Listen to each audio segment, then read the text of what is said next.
Je veux répondre à la question de savoir si les personnes qui sont mortes peuvent voir ce qui se passe sur cette terre.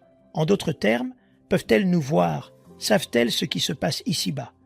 Pour être honnête avec vous, je ne peux pas vous dire combien de fois on m'a posé cette question par quelqu'un qui a perdu un être cher, et c'est une question légitime. Je vais donc vous montrer ce que la Bible dit à ce sujet, et ensuite, si j'ai le temps, je veux parler de ce que c'est pour ceux qui sont morts et qui attendent que leur corps soit ressuscité. Rappelez-vous, quand une personne meurt, son âme va soit au paradis, soit en enfer, l'un ou l'autre. Mais nous parlons de l'âme, pas du corps. Le corps est enterré et le corps commence à se décomposer. Vous avez donc des âmes au paradis et vous avez des âmes en enfer qui n'ont pas de corps, ou du moins pas de corps physique. À un moment donné, dans le futur, leur corps sera ressuscité et réuni à leur âme. Mais cela n'arrive pas avant l'enlèvement pour les âmes qui sont au paradis et pour celles qui sont en enfer. Cela n'arrive pas avant le millénium. Alors, qu'est-ce que c'est d'être une âme sans corps? Qu'est-ce que c'est d'être au paradis avec le Seigneur en attendant l'enlèvement pour que votre corps soit ressuscité? Qu'est-ce que c'est si vous n'êtes pas allé au paradis et que vous êtes en enfer, mais que vous n'avez pas de corps? Pouvez-vous ressentir la douleur? Nous allons voir ce que la Bible dit à ce sujet. Mais d'abord, commençons par la question. Est-ce que les personnes qui sont mortes peuvent voir ce qui se passe sur cette terre? En d'autres termes, est-ce que nos proches nous regardent depuis le paradis? Les amis, on me pose cette question tout le temps, en fait. On me pose cette question plus que toute autre question quand quelqu'un meurt. Pour être honnête avec vous, je me suis toujours posé cette question. Voyez-vous, mon grand-père du côté de ma mère est mort avant ma naissance, et je me suis toujours demandé si mon grand-père sait que ma mère et mon père ont eu d'autres enfants que Radel. Est-ce que mon grand-père sait que je suis devenu pasteur et que je travaille pour le royaume de Dieu? Est-ce que mon grand-père sait que j'ai eu 2 magnifiques filles? A-t-il vu ma fille aînée se marier? A-t-il vu mes 2 filles obtenir leur diplôme universitaire? C'est donc une question légitime et une que je me suis posée il y a des années. Répondons donc à cette question. Est-ce que les personnes qui sont mortes peuvent voir ce qui se passe ici, sur cette terre? Avant de vous donner un oui ou un non définitif, permettez-moi de nuancer ma réponse. Vous pouvez chercher dans toute la Bible et vous ne trouverez qu'un seul verset qui déclare explicitement que les personnes qui sont mortes peuvent voir ce qui se passe ici, sur cette terre. Mais vous trouverez de nombreux versets qui le sous-entendent. La Bible ne dit pas explicitement qu'elles le peuvent, mais elle le dit implicitement. Tout le monde connaît la différence entre explicite et implicite, non? Explicite signifie que c'est clairement énoncé noir sur blanc. Implicite signifie que c'est sous-entendu ou compris, même si ce n'est pas dit directement. Donc, même si la Bible ne dit pas simplement oui, nos proches au paradis peuvent voir ce qui se passe ici-bas sur cette terre, elle le sous-entend. Donc, la réponse est oui. Laissez-moi le répéter. La réponse est oui. Vos proches au paradis peuvent voir ce qui se passe ici sur cette terre. Ils savent ce qui se passe. Et je vais vous le prouver ce matin. Tournez avec moi, si vous le voulez bien, au livre des Hébreux, chapitre 4, verset numéro 1. Ce 12e chapitre des Hébreux suit le 11e chapitre qui est le grand chapitre de la foi. Tout le monde sait que Hébreux, chapitre 11, parle de la foi. Il définit ce qu'est la foi et ensuite il donne tous ces exemples de l'Ancien Testament d'hommes et de femmes qui ont vécu par la foi. Puis, nous arrivons au chapitre 12 parce que ces personnes sont mortes et sont parties. Nous arrivons donc au chapitre 12. Remarquez ce qu'il dit. Nous donc aussi, puisque nous sommes environnés d'une si grande nuée de témoins, rejetons tout fardeau et le péché qui nous enveloppe si facilement et courons avec persévérance dans la carrière qui nous est ouverte. Dans ce verset, Paul compare un chrétien à un athlète et notre vie à une course. Cette course à laquelle il compare notre vie n'est pas un sprint, c'est un marathon. Le parcours de la course est différent pour chaque personne parce que c'est Dieu qui le trace pour nous. Remarquez la dernière partie du verset numéro 1 du chapitre 12. Il est dit « Et courons avec persévérance dans la carrière qui nous est ouverte. » Voyez-vous, nous avons tous une course différente à courir. La course que Dieu a tracée pour moi est différente de la course que Dieu a tracée pour vous, et votre course est différente de celle de tous les autres. Nous avons tous une course à courir, et c'est à cela que notre vie est comparée. Mais voici ce qui est intéressant dans ce verset. Dans le monde antique, les événements sportifs étaient très courants et presque toute la communauté se déplaçait pour les regarder, surtout les courses. Presque toutes les grandes communautés avaient un amphithéâtre. Si votre ville était assez grande, les impôts payaient un amphithéâtre avec des sièges pour les spectateurs. C'est l'image que Paul peint dans ce verset. Paul dit donc que nous sommes entourés d'une grande nuée de témoins alors que nous courons cette course appelée vie. Le mot « témoin » est traduit du grec « martouchi ».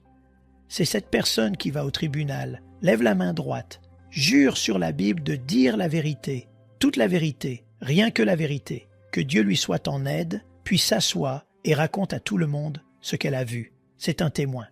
Ou, deuxièmement, cela peut faire référence à une personne qui assiste à un événement. Avant que Peyton Manning n'entre réellement dans la NFL, il a joué pour les Tennessee Volunteers. J'avais des abonnements pour les Razorbacks il y a des années, et j'adorais aller voir les Razorbacks jouer. Peu importe contre qui ils jouaient, parce qu'ils jouent dans la SEC, la plus grande conférence du pays. Mais bref, j'ai eu la chance de voir Peyton Manning jouer. Nous avions 21 points d'avance à la fin du 3e quart-temps. Ils entraînent donc dans le 4e quart-temps avec les Volunteers qui avaient 21 points de retard. Peyton Manning a ramené le Tennessee, a marqué 28 points dans le 4e quart-temps et nous a battus de 7 points. J'étais irrité, mais je veux que vous compreniez quelque chose. J'ai été témoin de cela. J'ai vu cela se produire. J'étais dans ce stade et c'est le contexte d'Hébreux 12, verset 1. Cela correspond à la deuxième définition, pas à la première. Le mot martucci fait donc d'abord référence aux personnes qui assistent à un événement, en d'autres termes, des spectateurs. Ce que ce verset dit, c'est que nous avons une grande nuée, une foule de spectateurs qui nous regardent courir cette course que nous appelons la vie. Et parce que Paul utilise le mot nuée, cela donne l'impression que ces témoins sont là-haut, au ciel. Ce verset implique donc que le ciel nous regarde courir cette course que nous appelons la vie, et que oui, ceux qui sont au ciel peuvent nous voir, ils nous regardent. Pour être honnête avec vous, ce seul verset me convainc que ceux qui sont au ciel peuvent nous regarder parce que c'est ce qu'il dit. Nous avons une grande nuée de témoins qui nous regardent du ciel courir cette course que nous appelons la vie. Si au ciel, ils font cela, et je veux que vous compreniez que, tout comme nous avons nos athlètes préférés, nos équipes préférées, ceux que nous aimons regarder et ceux que nous ne nous soucions pas vraiment de regarder, je peux vous garantir que vous avez des membres de votre famille qui sont décédés. Vous avez des proches qui s'intéressent beaucoup à leur famille. Ce sont les courses qu'ils veulent regarder. Mais allons un peu plus loin, parce qu'il y a beaucoup d'autres versets qui en parlent. En fait, je ne vais vous en donner que quelques-uns ce matin, mais continuons. Tournez avec moi, si vous le voulez bien, au livre de Luc, chapitre 9. Lisons les versets 28 à 32. Environ 8 jours après qu'il eut dit ces paroles, Jésus prit avec lui Pierre, Jean et Jacques, et il monta sur la montagne pour prier. Pendant qu'il priait, l'aspect de son visage changea, et son vêtement devint d'une éclatante blancheur. Et voici, 2 hommes s'entretenaient avec lui. C'étaient Moïse et Élie qui, apparaissant dans la gloire, parlaient de son départ qu'il allait accomplir à Jérusalem. Cela se produit peu de temps avant que Jésus ne se rende à Jérusalem pour la dernière fois. Pierre et les autres s'étaient endormis. Lorsqu'ils se réveillèrent, ils virent la gloire de Jésus et les 2 hommes qui étaient avec lui. Pour ceux d'entre vous qui connaissent bien la Bible, vous savez que cette histoire parle de la transfiguration, parce que le visage de Jésus a été transformé, et même l'apparence de ses vêtements a changé, et ils sont devenus d'un blanc éclatant. C'est ce que signifie le mot « transfiguré ». Transfiguré signifie un changement marqué dans l'apparence antérieure. Dans le visage de Jésus, il a changé. Cela signifie aussi un changement qui glorifie ou exalte, et les vêtements de Jésus sont devenus d'un blanc éclatant. C'était exalté, quelque chose qui était au-delà de ce monde. C'est pourquoi nous appelons cette histoire l'histoire de la transfiguration. Pierre, Jacques et Jean sont montés avec Jésus sur cette montagne pour prier, et soudain, il y a Moïse et Élie, et ils ont l'air glorieux, et Jésus change pour leur ressembler. Mais voici ce que je veux que vous remarquiez. Moïse et Élie sont apparus instantanément avec Jésus et ils lui parlèrent de son exode. En fait, c'est ce qui est dit dans le texte grec original. Ils parlaient à Jésus de son exode, c'est-à-dire de sa mort, de son ensevelissement, de sa résurrection et de son ascension au ciel. En d'autres termes, son exode de cette terre. Avez-vous saisi cela? Moïse et Élie savaient ce qui se passait sur cette terre. Ils savaient ce que Jésus avait fait et ils savaient ce qui était sur le point d'arriver. C'est pourquoi ils parlaient à Jésus. Ils savaient ce qui allait se passer, c'est-à-dire sa mort, son ensevelissement, sa résurrection et son ascension au ciel. Actes chapitre 10, verset 34, dit que Dieu ne fait pas de favoritisme. Donc, si Moïse et Élie, qui étaient au ciel à ce moment-là, savaient ce qui se passait sur la terre, et savaient ce que Jésus faisait et ce qu'il était sur le point de faire, ne pensez-vous pas que ceux qui sont au ciel maintenant savent la même chose? Bien sûr qu'ils le savent. Réfléchissez-y. Si Dieu a permis à Moïse et à Élie de voir ce qui se passait sur la terre, et que Dieu ne fait pas de favoritisme, alors pourquoi ne permettrait-il pas à d'autres de voir ce qui se passait ou ce qui se passe sur cette terre? Bien sûr qu'il le permet, parce que Dieu ne fait pas de favoritisme. Tournez maintenant avec moi, si vous le voulez bien, au livre de Luc chapitre 15. Lisons le verset 7, car tous ces versets ne disent peut-être pas explicitement que ceux qui sont au ciel savent ce qui se passe et peuvent voir ce qui se passe. Mais ils le sous-entendent tous, ils le disent tous implicitement. Remarquez ce que dit Luc chapitre 15, verset 7. De même, je vous le dis, il y aura plus de joie dans le ciel pour un seul pécheur qui se repent que pour 99 justes qui n'ont pas besoin de repentance. La première chose que je veux faire est de dissiper un malentendu. Il n'est pas dit qu'il n'y a pas de joie pour ceux qui ne se sont jamais égarés, pour ceux qui sont justes et qui vivent pour le Seigneur. Il n'est pas dit qu'il n'y a pas de joie pour cela. Tout ce que cela dit, c'est qu'il y a plus d'enthousiasme, plus de joie dans le ciel pour un pécheur qui se repent et retourne à Dieu. En d'autres termes, cela les fait vraiment réagir au ciel. Laissez-moi vous poser une question. Comment le ciel sait-il quand un pécheur se repent? Comment le ciel sait-il quand quelqu'un est sauvé? Bien sûr, Dieu le sait instantanément quand quelqu'un est sauvé parce que c'est lui qui sauve les gens. C'est son Saint-Esprit qui attire les gens à lui, et c'est aussi son Esprit, le Saint-Esprit, qui régénère cette personne, qui la fait naître de nouveau. Nous savons donc que Dieu le sait instantanément quand quelqu'un est sauvé. Mais comment le reste du ciel le sait-il?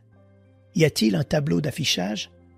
Y a-t-il un système d'interphone au ciel pour que chaque fois que quelqu'un est sauvé, Dieu l'annonce par l'interphone? Il dit, verset 32, « Lorraine à Las Vegas a été sauvée. » Et tout le monde fait « Ouf !» Et nous venons d'en avoir 4 de plus dans le comté de Cherokee. Waouh! Pensez-vous que c'est ce qui se passe? Les amis, je ne pense pas. Je pense que selon Hébreux chapitre 12, verset 1, les saints nous regardent courir cette course que nous appelons la vie. Ils sont spectateurs de cela. Ils profitent de tout ce que le ciel a à offrir, mais ils s'intéressent aussi beaucoup à ce qui se passe sur cette terre et à ce qui arrive à leur famille. Ils nous regardent courir cette course que nous appelons la vie, et quand ils voient que ceux qu'ils aiment sont sauvés, ils deviennent fous. Oui, il y a beaucoup de joie pour ceux d'entre nous qui sommes déjà sauvés et qui vivons pour le Seigneur. Ils en tirent une grande joie. Pépé, tout comme vous souhaitez et voulez que certains membres de votre famille soient sauvés. Ils le souhaitent et le veulent aussi. Ils regardent donc cette course que nous appelons la vie. Quand quelqu'un qu'ils aiment est sauvé, les amis, ils deviennent fous. Et je crois que tout le ciel se réjouit avec eux, parce que le ciel est ce que l'Église devrait être. Si vous vous souvenez, dans le livre des Corinthiens, il est dit que lorsqu'un membre souffre, nous souffrons tous avec lui. Lorsqu'un membre se réjouit, nous nous réjouissons tous avec lui. Donc, quand vous voyez ou quand ces membres de la famille voient que quelqu'un est sauvé et qu'ils sont enthousiastes, tout le ciel est enthousiaste avec eux. Un autre dans le royaume de Dieu. Laissez-moi vous montrer encore une écriture. Tournez avec moi, si vous le voulez bien, au livre de la première épître de Pierre, chapitre 1, verset 12. Il leur fut révélé que ce n'était pas pour eux-mêmes, mais pour vous, qu'ils étaient les dispensateurs de ces choses. De qui parle-t-il? Il dit « il leur fut révélé », en parlant des prophètes de l'Ancien Testament. Les prophètes ont appris que leur message n'était pas pour eux-mêmes, mais pour vous. Maintenant, cette bonne nouvelle vous a été annoncée par ceux qui ont prêché avec la puissance du Saint-Esprit envoyé du ciel. Il est aussi merveilleux que même les anges regardent avec empressement ces choses se produire. Voyez-vous cela? Les anges regardent avec empressement les choses qui ont été prophétisées dans le passé s'accomplir. Mais je veux que vous voyiez que ce qu'ils regardent se passe à ce moment précis. Ce qu'ils regardent, ce qu'ils voient est en temps réel. Si les anges regardent ces choses se produire, ne pensez-vous pas que les saints dans le ciel font exactement la même chose? Bien sûr qu'ils le font. Ils font exactement ce que les anges font. Donc, la Bible ne dit peut-être pas explicitement que ceux qui sont au ciel peuvent voir ce qui se passe sur cette terre, qu'ils nous regardent courir cette course que nous appelons la vie, mais elle le sous-entend, et elle le sous-entend de manière assez convaincante. Il y a des érudits qui ne croient pas que ceux qui sont au ciel puissent voir ce qui se passe ici, sur cette terre. La raison pour laquelle ils ne le croient pas, c'est parce qu'ils pensent que tout le péché, toute la rébellion, toute la violence sur cette terre les attristerait s'ils pouvaient le voir. Ils croient que si nos proches au ciel pouvaient voir tous nos échecs personnels, chaque fois que nous faisons une erreur, chaque fois que nous faisons quelque chose de mal, cela les attristerait. Ils croient donc que Dieu les maintient délibérément dans l'ignorance, qu'il les maintient dans l'inconscience de ce qui se passe sur la terre pour les protéger de la tristesse. Cette présupposition est fondée sur la conviction qu'il n'y a pas de tristesse au ciel. Laissez-moi donc vous poser une question. Combien d'entre vous croient qu'il n'y a pas de tristesse au ciel, qu'il n'y a pas de larmes, qu'il n'y a pas de chagrin, qu'il n'y a pas de douleur émotionnelle, que tout le monde est heureux tout le temps au ciel? Combien d'entre vous croient cela? Faites-moi voir. C'est bon. Combien d'entre vous ne croient pas cela? Combien d'entre vous ne vous engagerez pas dans cette voie, donc vous restez assis sur vos mains? Je crois que la majorité d'entre vous ont toujours cru qu'il n'y a pas de tristesse au ciel. Vous croyez qu'il n'y a pas de chagrin, pas de pleurs, pas de douleur émotionnelle. Tout le monde est heureux à chaque minute du jour, ou je devrais dire de toute l'éternité. En conséquence, il vous est très difficile de croire que vos proches au ciel peuvent vous voir. Il vous est très difficile de croire qu'ils savent ce qui se passe ici, sur cette terre, parce que s'ils savaient à quel point vous êtes mauvais, combien de fois vous vous trompez, les choses que vous faites ou ne faites pas, ils seraient tristes quand ils le verraient. Donc, pour les garder heureux, Dieu va devoir les garder dans l'ignorance, et il va devoir les garder dans l'inconscience de ce qui se passe dans votre vie en ce moment. Vous n'avez probablement jamais vraiment réfléchi à cela consciemment. Quelques personnes y ont pensé. Je pense à des choses comme ça, mais c'est quelque chose que vous croyez inconsciemment. Donc, quand quelqu'un vous demande si vous croyez que votre proche, votre grand-mère, qui vient de mourir, croyez-vous qu'elle peut vous voir, vous et tous ses proches, ici, sur cette terre? Non.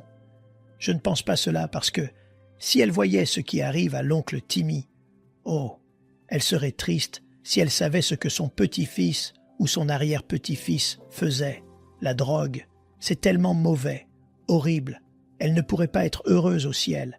Et vous savez où tout le monde est heureux au ciel. Laissez-moi vous demander à nouveau, combien d'entre vous pensent qu'il n'y a pas de tristesse au ciel? Combien d'entre vous pensent qu'il n'y a pas de larmes, de chagrin ou de douleur émotionnelle au ciel? Allez-y, admettez-le si c'était le cas. Allez-y, levez la main si c'était peut-être le cas jusqu'à maintenant. Vous le croyez? Ok, vous n'allez toujours pas vous engager. C'est bon. Laissez-moi vous demander d'où vous vient cette idée. Voyez-vous, nous les chrétiens, avons beaucoup d'idées sur Dieu, sur qui est Dieu, sur la façon dont Dieu agit. Nous avons beaucoup d'idées sur Jésus, ce qu'il fait vraiment, ce qu'il ne fait pas, qui il était, vraiment.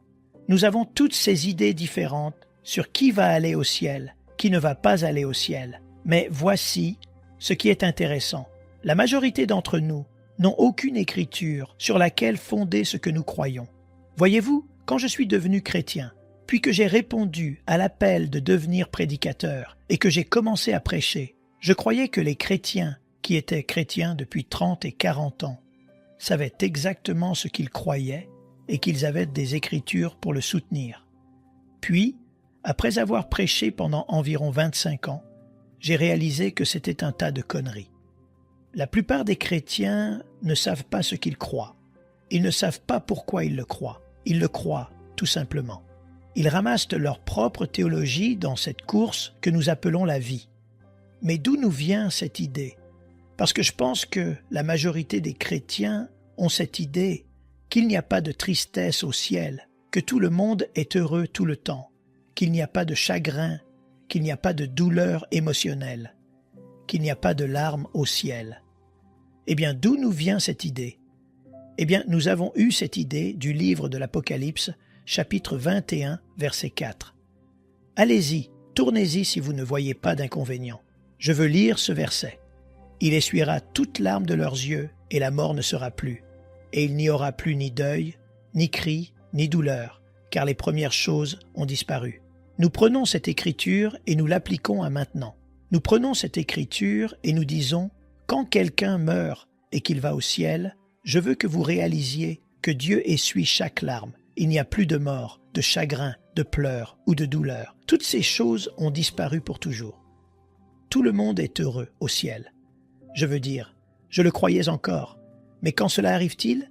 Parce que nous croyons que cela arrive, ou je devrais dire que la majorité des chrétiens croient que cela arrive au moment où une personne meurt, que Dieu vient, qu'il essuie leurs larmes, qu'il n'y a plus de chagrin, qu'il n'y a plus de pleurs, qu'il n'y a plus de douleur.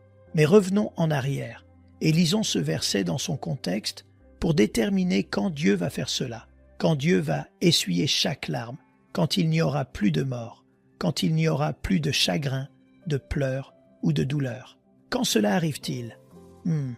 Eh bien, revenons en arrière et lisons-le dans son contexte. Tournons-nous vers Apocalypse chapitre 21.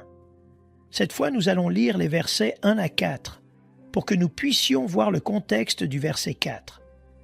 Remarquez ce qu'il dit. « Puis je vis un nouveau ciel et une nouvelle terre.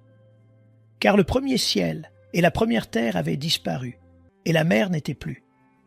Et je vis descendre du ciel, d'auprès de Dieu, la ville sainte, la nouvelle Jérusalem, préparée comme une épouse qui s'est parée pour son époux.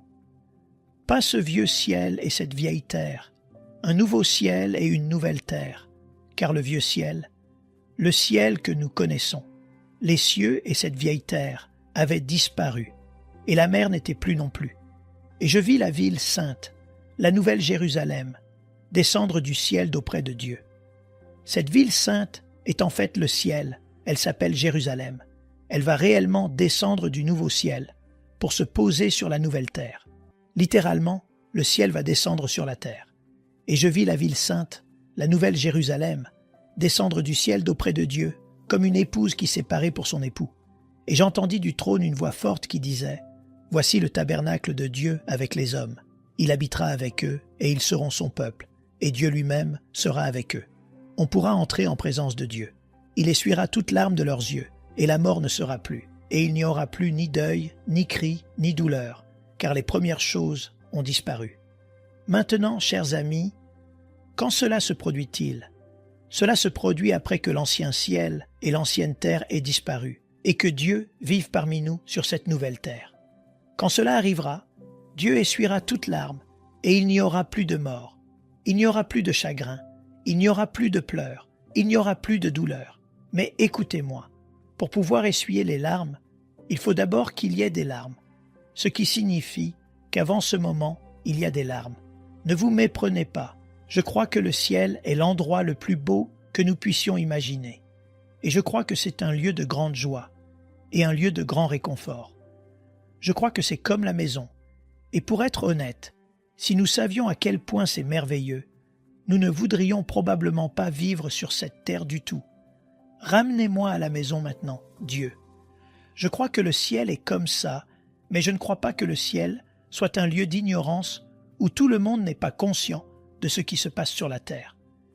En fait, laissez-moi vous montrer un autre verset qui soutient ce que je dis. Un autre verset qui montre que les gens qui sont au ciel, les âmes qui sont au ciel, ne sont pas inconscientes de ce qui se passe, mais qu'elles ne se soucient pas vraiment de ce qui se passe sur terre et qu'elles ne savent pas ce qui se passe sur terre. Tournez-vous vers Apocalypse chapitre 6, versets 9 et 10. Ceux d'entre vous qui sont venus le mercredi soir quand j'enseignais le livre de l'Apocalypse, cela vous sera familier.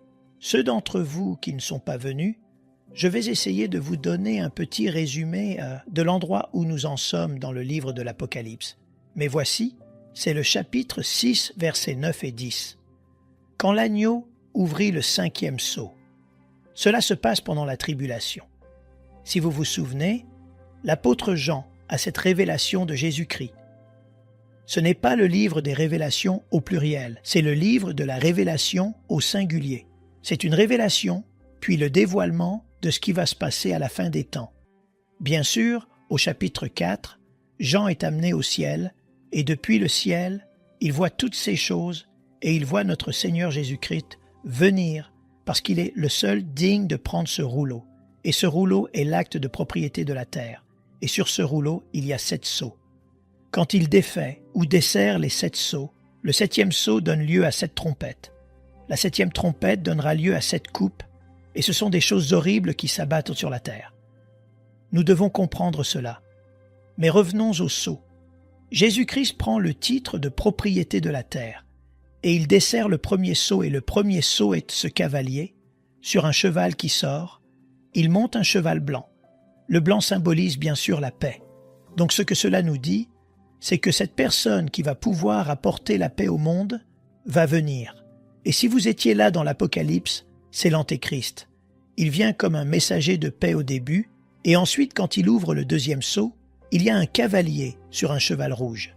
Le cavalier sur le cheval rouge symbolise la guerre, et il y a une grande guerre qui se déroule sur toute la terre. Et ensuite, il défait le 3e sceau, et le 3e sceau, un cavalier sort sur un cheval noir. Et c'est la famine. Cette famine est le résultat de cette guerre qui a eu lieu. Il n'y a pas assez de nourriture. Les gens se démènent, ils vendent tout ce qu'ils peuvent pour obtenir de la nourriture pour partir, et se vendent eux-mêmes. Et ensuite le 4e sceau est ouvert, et le cavalier sur le cheval pâle sort. Combien d'entre vous ont regardé Clint Eastwood dans Pale Rider? Elle lit cela comme cet homme sur le cheval pâle. Cet Appaloosa arrive à cheval, mais ce cheval pâle symbolise la mort. À cause de ces 4 premiers sceaux, ces gens sont morts, et beaucoup sont morts à cause de leur foi. Ils se sont levés pour ce qu'ils croyaient, et si vous m'avez entendu enseigner le livre de l'Apocalypse, je ne crois pas que ce gouvernement mondial qui arrive, que tout cela soit ce nouvel âge. C'est un tas de conneries qui a commencé dans les années 80 parce que personne ne pouvait imaginer ce que la foi islamique ferait. Mais vous allez voir cet antéchrist venir qui est le Al-Mahdi. Ce sont les 12e imams. Il va venir sur le monde. Il va créer ce traité de paix avec Israël, mais ensuite ce qu'il a fait entrer est incroyable et c'est là que nous en sommes maintenant à lire dans ce passage de l'Écriture. Donc, reprenons. Quand l'agneau ouvrit le 5e sceau, je vis sous l'autel les âmes de ceux qui avaient été immolés à cause de la parole de Dieu et à cause du témoignage qu'ils avaient rendu. Ils crièrent d'une voix forte. En d'autres termes, ils dirigent le cri vers le Seigneur et ils dirent « Jusqu'à quand, Maître saint et véritable, tardes-tu à juger et à tirer vengeance de notre sang sur les habitants de la terre? Maintenant, ceux qui sont sous l'autel sont des gens maintenant. Ils n'ont pas de corps. Ce sont des âmes.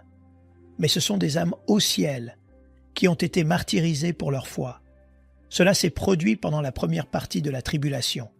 Mais voici ce qui est intéressant. Ils crient au Seigneur pour qu'il intervienne et mette fin à la méchanceté, à la violence, à toutes les choses horribles qui se produisent, et la raison pour laquelle ils font cela, c'est parce qu'ils savent ce qui se passe sur la terre. Et en lisant le livre de l'Apocalypse, on a l'impression, parce que cela est implicite tout au long du livre de l'Apocalypse, que ceux qui sont au ciel regardent cela se produire, ils le voient. Donc, vous avez ce groupe qui a le cœur brisé, ils pleurent. Ils voient beaucoup de leurs membres de famille qui sont des croyants qui n'ont pas été martyrisés. Et sur cette terre, et ils veulent que Dieu intervienne parce qu'ils peuvent voir ce qui se passe. Mais mon point est le suivant. Ces âmes au ciel, à ce moment de la tribulation, elles savent ce qui se passe sur la terre et elles en sont très bouleversées. Elles en ont le cœur brisé, elles sont tristes et elles disent « Dieu, combien de temps encore avant que tu n'interviennes ?» Donc, comme je l'ai dit, la Bible ne dit pas explicitement, elle ne dit pas noir sur blanc.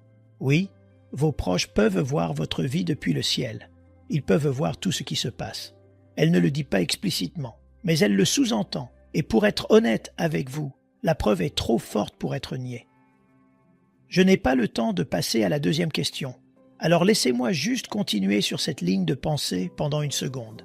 Laissez-moi vous dire que la chose la plus difficile au monde pour moi est de faire les funérailles d'un non-croyant. Et laissez-moi juste vous demander une faveur. Si vous avez un membre de votre famille qui n'est jamais allé à l'église et qui ne croit pas, s'il vous plaît, ne m'appelez pas pour faire les funérailles. Vous n'avez pas à avoir des funérailles. Oh, vous n'avez pas à avoir un pasteur qui fait les funérailles. Mais laissez-moi vous dire pourquoi je dis cela. J'ai l'impression d'avoir cette énorme responsabilité de présenter l'évangile de Jésus-Christ. Mais chaque fois qu'un non-croyant meurt, je sais où ce non-croyant se trouve. Et quand je sors et que je prêche l'évangile de Jésus-Christ, alors les membres de la famille de ce non-croyant sont assez intelligents pour comprendre ce que je dis.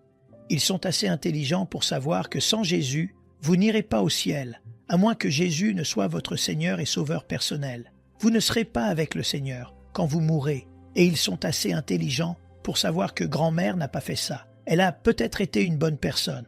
Elle a peut-être eu une grande règle de conduite. Elle a peut-être eu une grande morale. Mais Jésus-Christ n'a jamais été son Seigneur. Et laissez-moi vous dire que selon vos critères, elle mérite peut-être le ciel. Mais Dieu est juste, et la Bible dit qu'il n'y a point de juste, pas même.